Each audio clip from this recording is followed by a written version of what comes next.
In my previous video, I told you in great detail why not all PlayStations can be updated with custom firmware and promised to show a way to run homebrew on newer console revisions. There really is a way. Actually, that was your comments that made me to do this video. One of the viewers asked about the so-called optical drive emulators. They hit the market this year, and even though they do allow to run pirated games, they didn't allow to run homebrew, until recently. And that led to some confused comments, as I told you in the previous video that you can install custom firmware only on certain consoles. So this video is complementary to the previous one. Make sure you watch that one as well to get the complete picture. We'll talk about all this in a bit, and now I just want to say thank you for your comments.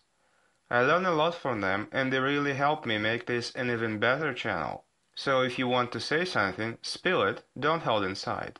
And don't forget to like my videos and subscribe to my channel.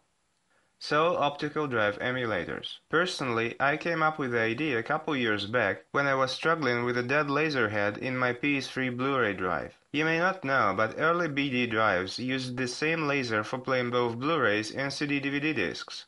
For some reasons, these combined heads had a very short lifespan and the laser model had to be replaced. Why replacing the head and not the whole Blu-ray drive was so important?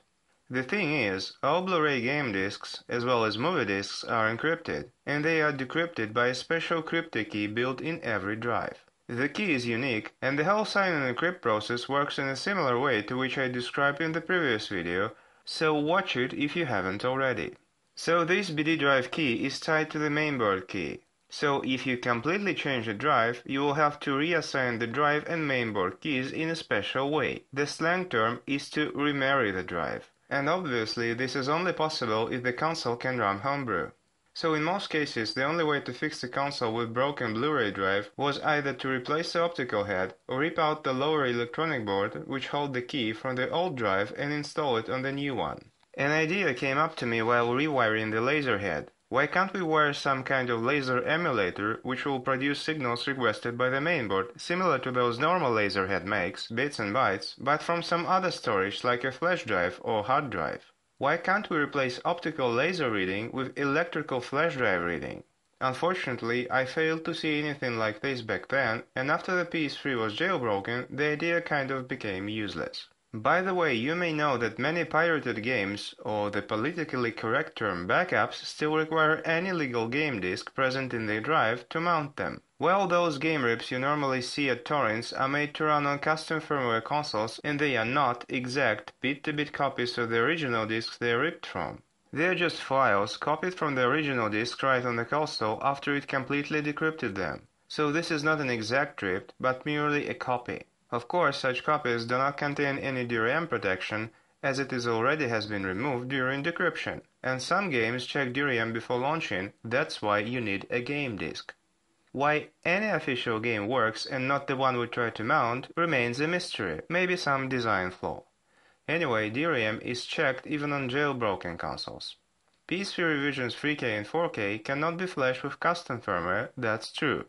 And here comes 3K3Y Company, obviously pronounced as Free Key, which released an optical drive emulator. Basically, they made the device I thought about a couple years ago and presented a little more elegant solution. The emulator circuit board is connected in between the optical drive and the main board, and it hijacks requests that the main board sends to the Blu-ray drive, providing expected game data stored on a flash drive and not on the game disc.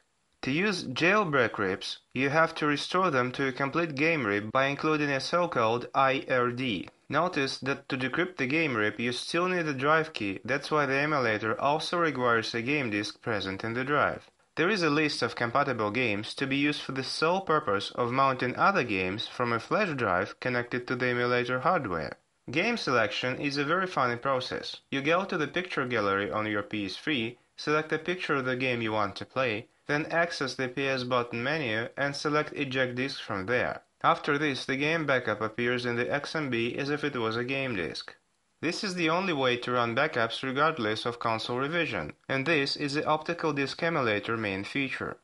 Yes, as I told before, the console still cannot be flashed to run custom firmware. It is just tricked to believe legit data comes from the Blu-ray, while in fact it comes from another storage. 3K3Y has another advantage. As it does not install any software or leave any traces, you can use any official firmware without any modification. This means ODE cannot be detected while playing online. From this point of view, the 3K3Y main competitor, a similar emulator from Cobra called Cobra ODE, is not better as it uses backup manager that may leave traces it has been run, besides being so ugly. Whenever you log into PSN, data on everything you played, watched, or run on the console is immediately transferred to Sony servers, so bogus software can easily be detected. Well, if the developer didn't take countermeasures to steal the app by using a legit app ID. The ugliness of the manager led to a breakthrough. The breakthrough was made by Dean Kaye. He is mostly known as the author of Multiman, best backup manager for the PS3. But his reputation is somewhat tainted as he sold out to that Cobra company. Before the ODE, Cobra made special USB dongles similar to True Blue, which allowed to run many new games that the free pirate scene didn't know how to hack yet. But to do that, you needed to purchase a Cobra dongle, which came at a price. To avoid copying their device, Cobra used a DRM check, in essence making the same move Sony makes. It was this DRM and the lust for money which made Cobra one of the hated companies in the PS3 circles, as both are in contrast to the very spirit of piracy. Well, I distracted. So this Dean Kaye dude managed to pack a homebrew app, his Multiman Manager, in an ISO file to run on Cobra ODE, and then help it to port Showtime in the same way. How did he make it? That's another topic, but probably he used the exploit found in 3.55 firmware about a year ago that allowed to sign any file in a way any PS3 will run it as legal one. Anyway, if you mask the app ID, PSN will never know anything about the launch. The main thing you have to understand is that the consoles remain unable to run custom firmware. But with optical disc emulators, 3K3Y or Cobra, you can run both homebrew and backups on them. No custom firmware required. I would like to draw your attention that, even though the results are similar, Optical Drive Emulator is completely different from the custom firmware way I described in the previous video, and doesn't contradict it in any way. Last time I said that the custom firmware console allows to run any code without console manufacturer's signature. You're the boss, the master of your hardware. The ODE method is trying to mask your code as legitimate, like a wolf in sheep's skin. You're not the boss, you're a fraud. But anyway, from practical point of view, optical drive emulators made custom firmware and non-custom firmware console owners equal, and also gave a safe way to play online, which could be easily repossessed by introducing online codes like those printed on legal copies of online PC games like Counter-Strike. As soon as two players with identical codes connect to the game server, both get banned. Nothing stands in the way of implementing similar protection for console games, and some already use it. However, from single-player point of view, PS4 and Xbox One hacking future is a bit brighter with the ODE. It is highly probable Sony won't have time or skill to protect the PS4 from optical drive emulator installations, and the same ODE boards could potentially be used to play backups on the new generation consoles. This is still a speculation though, time will tell.